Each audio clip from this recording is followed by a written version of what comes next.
مکہ مکرمہ لائیں. روایت میں سیرت کی کتابوں میں یہ بات لکھی ہے کہ مکہ مکرمہ سے حضرت آمنہ اور حضرت عبداللہ کے یہ والدین کے گھر کے رشتہ داروں کے وہاں تک مکہ مدینہ طیبہ پہنچنے سے پہلے حضرت عبداللہ جو ہے اس دنیا سے رخصت ہو چکے تھے اور مدینہ طیبہ میں ہی وہ مدفون ہو چکے تھے. ابھی قافلہ وہاں مدینہ طیبہ پہنچا بھی نہیں تھا اور نئی دلہن تھی. 18 سال ان کی عمر تھی. تو ظاہر سی بات ہے مفسرین سیرت نگاروں نے یہ بات لکھی ہے کہ حضرت آمنہ کی یقیناً عمر جو ہے حضرت عبداللہ سے کم ہوگی. لڑکے کی عمر زیادہ ہوتی ہے, لڑکی کی عمر کم ہوتی ہے, تو یقیناً ان کی بھی عمر کم ہوگی. آمنہ جو ہے کیا ہو گئی, بیوہ ہو گئی.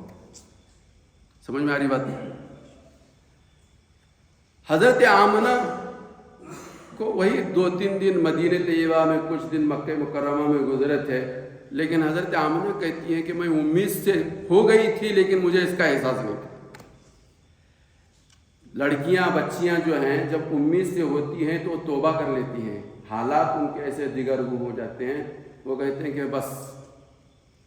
سمجھ میں آ رہی بات ہے؟ ان کی طبیعت وہ دیگرگوں ہو جاتی ہے, وہ توبہ کرتی ہیں, اتنی ان کے اوپر حالات آتے ہیں. لیکن حضرت آمنہ کہتی ہیں کہ مجھے اس کا کوئی احساس ہی نہیں تھا. مجھے معلوم ہی نہیں کہ میں محمد رسول اللہ کو پیٹ میں لیے ہوئے ہوں, معلوم ہی نہیں, احساس ہی نہیں. البتہ کیا کہتے ہیں, احوال عجیبہ کا ظہور ہو رہا تھا, لیکن ان کو احساس کچھ نہیں تھا, احساس کچھ نہیں تھا. وہ کیا, بہت علماء نے بہت ساری باتیں لکھی ہیں, لیکن چند باتیں میں آپ حضرات کے سامنے گوش گزار کرتا ہوں.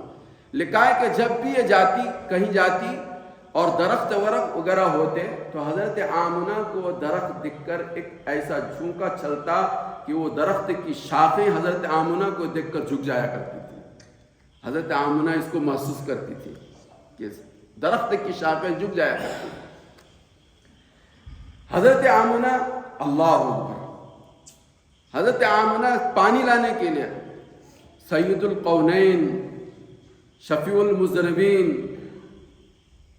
خاتم النبیین, رحمت للعالمین کی والدہ پانی لانے کے لیے زمزم کے کنویں پر جاتی تھی. پانی لانے کے لیے زمزم کے کنویں پر جاتی تھی. سیرت نگاروں نے بات لکھی ہے کہ جب حضرت آمنہ کنویں پر, زمزم کے کنویں پر پانی لانے کے لیے جاتی تھی تو زمزم کے کنویں کا پانی اوپر آ جایا کرتا تھا اور یہ اپنا ڈول بھر کر لے لیتی تھی, اور جیسے نکلتی تھی پانی نیچے چلا جاتا تھا. تو مکہ مکرمہ کی دوسری عورتیں حضرت آمنہ کو پکڑ کے کھڑی ہو جاتی تھی, جاؤ مت, جب تک ہم پانی نہ بھرے تم یہیں رہو. تو یہ مکے کی عورتیں بھی پانی بھر لیتی تھی آمنہ کو کھڑا کر کے, آمنہ کو کھڑا کر کے پانی بھرتی تھی. جب سب بھر لیتے تھے تو آمنہ کو چھوڑ دیتی. اللہ. حضرت آمنہ کہتی ہیں کہ دھوپ کی تپش میں مجھے کچھ کام کرنا ہوتا تھا تو میں دیکھتی تھی کہ بادل کا چھوٹا سا ٹکڑا مجھ پر سایہ فغن ہو جاتا تھا اور ٹھنڈی ٹھنڈی ہوائیں آتی تھی, دھوپ کی تپش کم ہو جاتی تھی, وہ میں اپنے کام کاج سے فارغ ہو جاتی تھی. کہتے ہیں احوال عجیبہ کا ظہور میں اپنی آنکھوں سے دیکھ رہی تھی, لیکن حضرت محمد رسول اللہ میرے پیٹ میں ہیں اس کا مجھے احساس نہیں تھا. 10 منٹ کافی باقی ہیں. طبیعت تو چاہتی ہے کہ یہ مجلسیں ایسی مجلس, سرکار کی سیرت جو ہے وہ ایک دن اور آدھے گھنٹے میں ہم اور آپ کیا سنیں. بہرحال میرے بھائیوں, بزرگوں, دوستوں, ہم سب کے دل میں حضرت محمد رسول اللہ کی عظمت ہو, محبت ہو. کیسی عظمت, اس کے لیے نمونہ ہے حضرات صحابہ کرام رضوان اللہ تعالیٰ علیہ مجمعین کی. محبت کسے کہتے ہیں, محبت کس چیز کا نام ہے. ہمارے اور آپ کے ایمان کی بنیادی اینٹ اللہ اور اس کے رسول کی محبت ہے، اللہ اور اس کے رسول کی محبت ہے۔ حضرت سعید بن عامر رضی اللہ تعالیٰ عنہ، سعید بن عامر جہمی رضی اللہ، ابھی ایمان قبول نہیں کیا تھا انہوں نے۔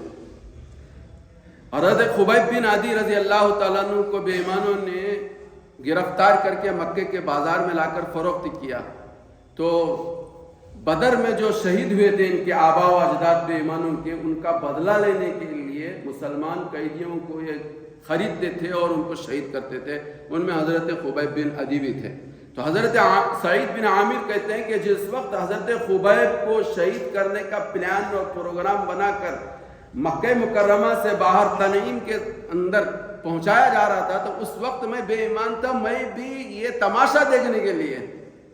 ایک بات درمیان میں بات کرتا چلوں، اگر ایمان والے حالات کے باوجود ایمان اور اعمال پر، صحیح ایمان اور صحیح اعمال پر جمیں گے، تو تمہارا اور ہمارا یہ ایمان اور اعمال پر جمنا بے ایمانوں کے لیے دعوت بنے گی، اور یہی ہمارا ایمان اور اعمال پر جمنا ان کی ہدایت کا ذریعہ بنے گا۔ سمجھ میں آ رہی بات ہے؟ اور ایمان اور اعمال سے ہٹ کر کٹ کر جتنے کام ہم ایمان و اعمال پر، مذہب کے نام پر ہم کرتے رہیں گے، ان اعمال کی وجہ سے ہمارا یہ عمل ان کے لیے دعوت بھی نہیں بنے گا۔